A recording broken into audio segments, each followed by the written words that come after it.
Ego is a big one. In fact, that is the biggest. You need a self-correcting mechanism. So at the beginning, we all suck. Doesn't matter what you're doing, whether you're a little kid, whether you're deep into your career. When you're embarking on something new, you're going to be bad at it. You need to leverage what is, the more I push for success, the more I realize everything is just a scientific method recontextualized for something.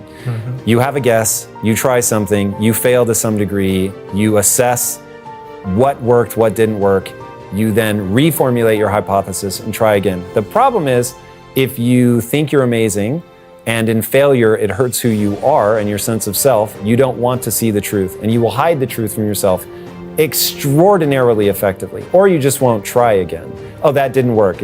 Not because of me, it didn't work because of some other thing, and you'll externalize it.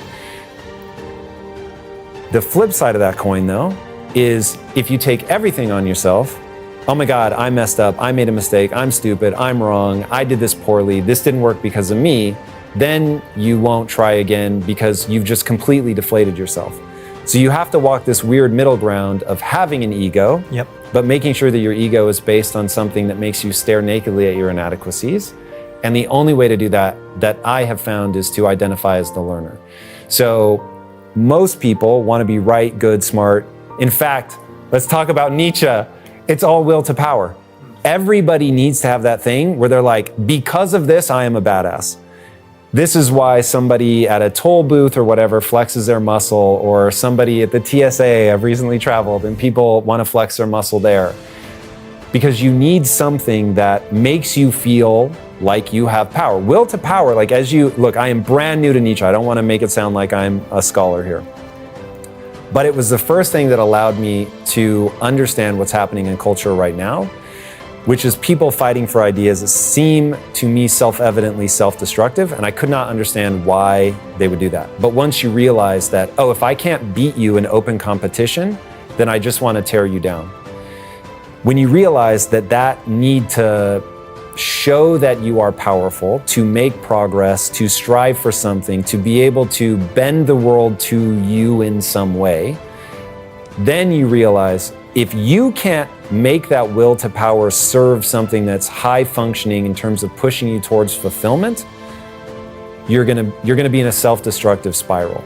And so that's where most people live, is they are running the scientific method of hypothesis. They try something, but when it doesn't work, and it won't, what do?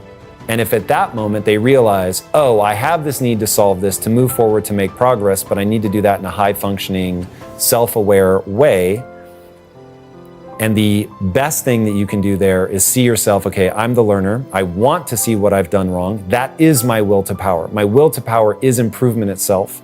And to do that, I have to really accept the things that I'm not currently good at. Most people can't do that. Most people are stuck in the psychological immune system of, I want the will to power, but I'm gonna lie to myself, assume that I'm good, right, better, faster, stronger.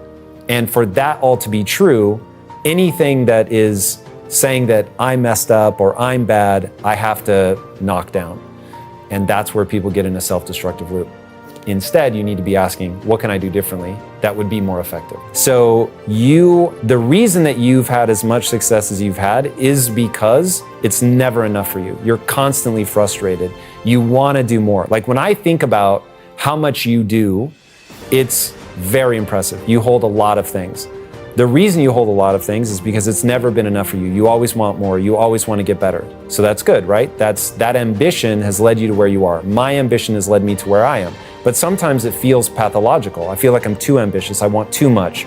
And it drives me into this corner of taking on like everything, And whenever I think about the remedy and I think, oh, I would tell somebody else, do less. I don't like that feeling. I don't want to do less. I want to get stronger. I want to do more. So you want that. That's nature going, hey, I need you to go out and fight and do really dangerous things, right? If you think about yourself from an evolutionary standpoint, dude, so boys and girls, read about history, okay? I'm becoming obsessed with history. Humans are murderers. Murderers. Dude, we kill, we rape, we pillage. It's crazy. In all of us is that animal. Now the question is, why? would we develop that from an evolutionary standpoint? Because for millions of years, it was red in tooth and claw. It was so hard to stay alive, to go out to get food.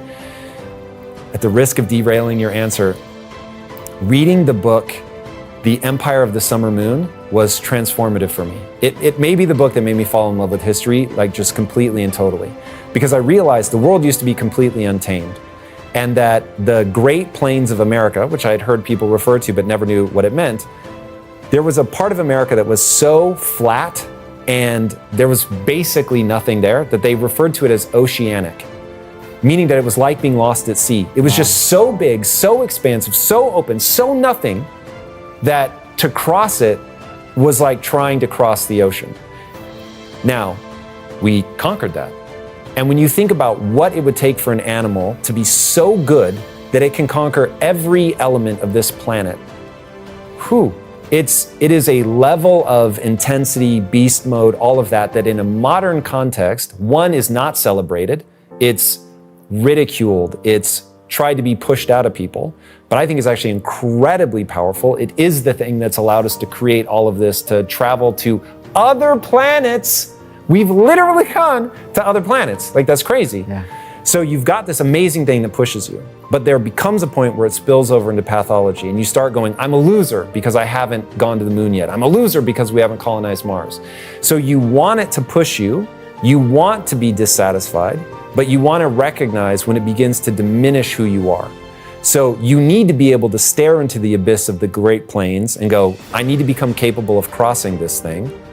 But as you get into it and you start to feel terrified, it feels too big, it feels too much, I'm not capable of this, you have to back off and go, what is the most efficient thing I could do with the next 15 minutes of my life? And that's where most people break. Either they stare out into the abyss and they can't take the first step, not your problem. Okay, you'll take that first step. But then as you get out there, the very thing that gave you the guts to take that first step begins to chip away at you. And so you have to remember, you're an animal having a biological experience. That's just your brain messing with you.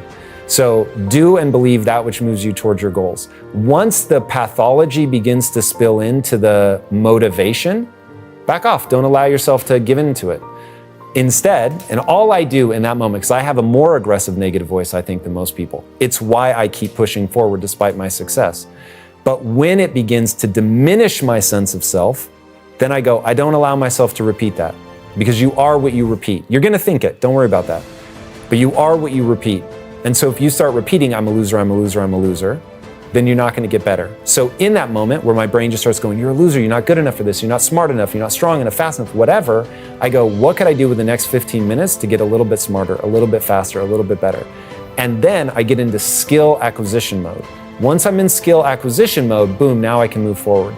And so one of my habit loops is to pattern interrupt my negative thinking and shift myself back into skill acquisition. If you live in skill acquisition, then it'll all stack. And that's when I look into somebody that is as young as you. I think, dude, if you knew what I know, which is in 10 years, you're gonna look back over your shoulder and you won't recognize yourself. Because all these little moments where you were too weak to do something that you wanted and it really made you angry, you actually got a little bit stronger because you were trying and trying and trying, and it's invisible.